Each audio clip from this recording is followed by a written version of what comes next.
Hemoglobin levels wondering if you have an iron deficiency. Your red blood cells contain an iron-rich protein called hemoglobin. Low hemoglobin levels can lead to various issues including shortness of breath, consistent fatigue, restless legs, dry hairs, and other symptoms. Shortness of breath. Shortness of breath is a common symptom of low hemoglobin levels and anemia. Hemoglobin, which carries oxygen to body parts, is affected by iron deficiency.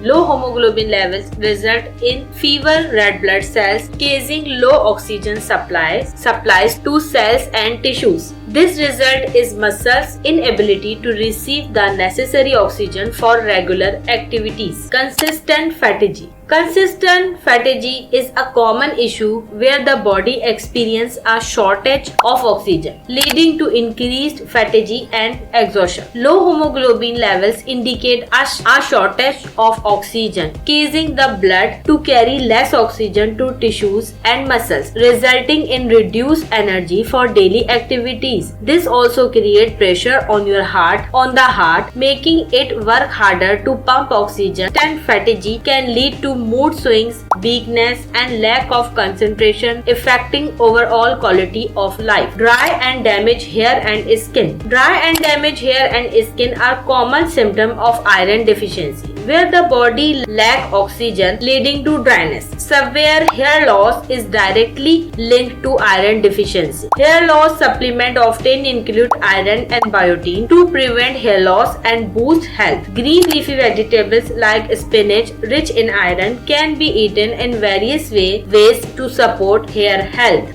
Restless legs syndrome is a condition characterized by an overwhelming urge to move legs while resting or sleeping, often associated with low hemoglobin and iron deficiency. It affects nearly 3% of the US population, with women experiencing it more often than men. People with restless leg syndrome are advised to take iron supplements and maintain a healthy diet to boost their iron levels. Headache and dizziness. Headaches and dizziness can be caused by low hemoglobin levels or iron deficiency. This is because the brain receives less oxygen it needs, leading to increased pressure to brain vessels, causing severe headaches or dizziness. Regular checkups can help manage these symptoms. Do you think you may have iron deficiency? Have you noticed any of these symptoms? Let us know in the comments below. If you like this video, then hit that like button and subscribe.